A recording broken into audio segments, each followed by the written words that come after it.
Hey everyone. So I want to go through the flag was still there with you.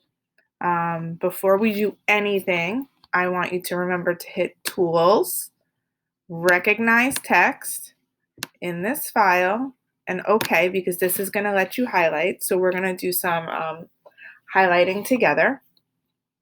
So make sure you hit Save when that's done. So before we get started, I just want to remind you, so we fought the Revolutionary War against the British, right?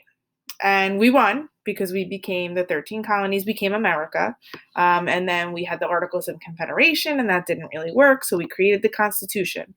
So now we've been a government, we've had a government, we've been a country for about, 25 years. And Great Britain just isn't letting it go. And that's kind of, we buy the Louisiana Purchase, our country gets bigger. And now Great Britain is like, we're not sure that we want to let you go still, even though we already won the revolution. And so that's what brings us to the War of 1812. And that is what this reading is about. So we're going to go through this together, and I'm going to ask you to highlight along. So here we go. The flag was still there. The United States and Great Britain battled each other in the War of 1812. The British were already fighting with the French when the United States declared war. Let's highlight that. So the United States declared war on Great Britain. Great Britain fought two wars at the same time until France was defeated in 1814. Then, the full attention of the British armed forces was on the United States. So basically, Great Britain was like, oh, we're done fighting France, but we're not going to leave because you know what? We're going to take advantage of this. You started this, let's see if we win.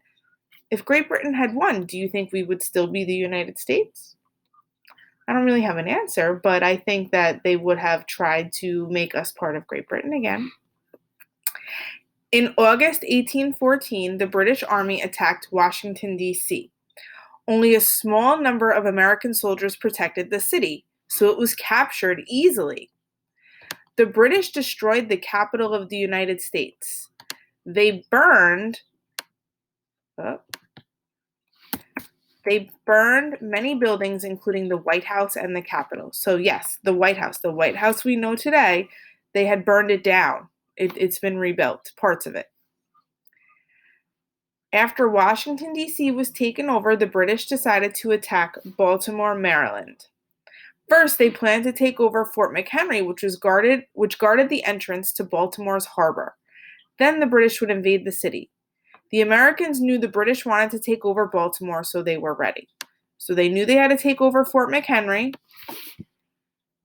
which guarded the harbor, meaning that the harbor would let the ships come into the area of the city.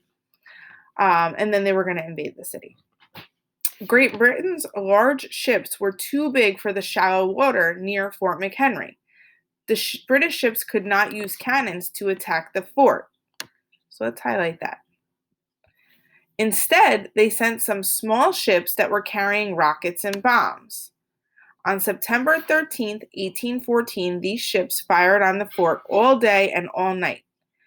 The British also attacked the fort with ground troops. Though they tried everything, the British were not able to capture Fort McHenry. So remember, the United States Army knew that the British were going to come to Fort McHenry, so they were ready, whereas they weren't necessarily ready for when they showed up in Washington, D.C. Francis Scott Key, an American lawyer, was on a British ship during the attack of Fort McHenry. He was there to negotiate the release of an American prisoner. The British released the prisoner. However, the men could not leave the ship until after the battle. Key watched the battle from the ship. He paid special attention to the American flag flying over the fort. Key knew that if the flag came down, it meant the British had won. Some of the bombs the British fired accidentally burst before they reached the fort. At night, the light from the bombs bursting in air helped Key see the flag. So think of it this way. The bombs that weren't reaching the fort, they were bursting, and they kind of looked like fireworks. Not as pretty, but they were like big bangs in the air of light. In the morning, Key saw the American flag still flew over the fort. The United States had won the battle. Key wrote a poem about the attack on Fort McHenry. The poem was later set to music. In 1931, Key's Star Spangled Banner became the national anthem of the United States.